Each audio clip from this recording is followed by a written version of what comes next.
Bagaimana kita beradu, bersaing dengan kebaikan-kebaikan itu. Sedangkan kebaikan yang perlu kita lakukan ini adalah untuk memenangkan jiwa.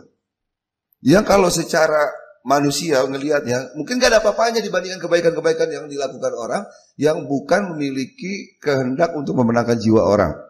Okay. Mungkin ini sedikit dalam ya, ini perenungan.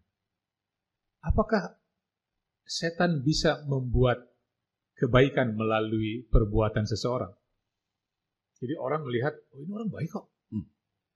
Setan bisa, itu yang saya tahu. Artinya dalam pengertian yang sederhana, motifnya mau apa? Motifnya. Semua yang baik menurut pandangan manusia, kalau tidak dilakukan di dalam Kristus, itu question mark. Karena setan bisa berbuat baik. Contohnya. Apakah setan bisa menyembuhkan orang? Jawabannya adalah bisa. Kenapa bukan yang menyembuhkan adalah Kristus? Sebab setan mempunyai motif tersendiri untuk menyembuhkan orang itu. Bukan dalam rangka menyelamatkan. Dia mau supaya dia diakui. Kemudian, apakah orang yang sudah disembuhkan itu akan selamat? Karena dia diselamatkan atau disembuhkan oleh oknum yang satu ini, sudah pasti dia hambanya si oknum ini. Jadi semua perbuatan baik itu yang saya tahu ya, semua perbuatan baik, kesopanan, mengasihi orang, kalau tidak di dalam Kristus, itu menimbulkan pertanyaan. Sebab begini, pada waktu Adam dan Hawa mengatakan dia mau sama seperti Allah, tahu baik dan yang jahat. Dari kacamata manusia, itu oke dong. Itu super. Bayangkan, saya tahu mana yang baik, mana yang jahat. Tapi dia lakukannya di luar Tuhan. Artinya apa? Dia menjadi Tuhan. Dia menjadi parameter dari moral. Itu menjadi salah kan? Jadi, kalau kita bilang bahwa di sana ada perbuatan baik, betul. Karena yang baik itu juga bisa berasal dari Tuhan. Nggak ada yang buruk Tuhan punya perbendaraan. Kita terlalu berat nggak ya? Enggak apa-apa. Kalau seandainya begitu, menurut Kak Sonang, kita sebagai manusia bisa nggak membedakan? Jadi Kak Sonang berbuat baik karena Kak Sonang udah merasakan keselamatan kasih karunia dari Tuhan, sehingga otomatis ya, this is what I have to do.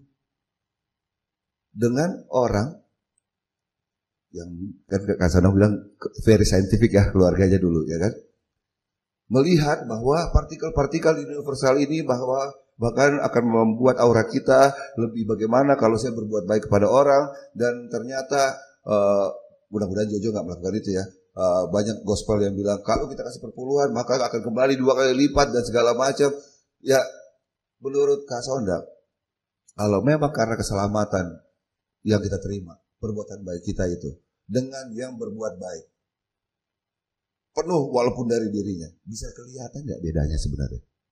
Pada akhirnya semua pasti akan kelihatan karena tidak langsung terlihat, karena kamuflase setan itu kan luar biasa. Right. Kita bisa ditipu, banyak orang yang akan tertipu.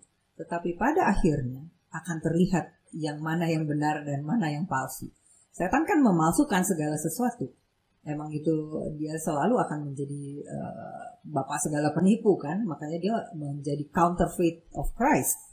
Nah, tapi kita akan lihat pada akhirnya. Jadi tugas kita, kalau saya sih melihatnya, tugas kita itu hanya menabur. Dengan kebaikan, dengan menabur apapun yang kita bagikan tentang firman Tuhan, tentang apa pola hidup sehat yang Tuhan berikan di Alkitab, itulah yang saya punya tugas gitu ya, saya sebagai medical missionary kan sebetulnya. Yes. Jadi kita tabur aja, kita tabur, dan pada suatu saat kita baru akan melihat ada penuaian. Saya merasakan karena saya sendiri pun seperti itu. Saya pertama kenal hari Sabat kan saya masih anak-anak waktu itu. Yes. Tapi saya dapat taburan dari sana, dari sini, dari teman saya, sampai akhirnya ketemu sama suami yang ternyata Advent, dan dia langsung mengajak, mari kalau gitu, kalau memang udah ngerti hari Sabat ya udah langsung aja baptis gitu. Jadi pada suatu saat semua yang kita telah tabur itu suatu hari akan dituai.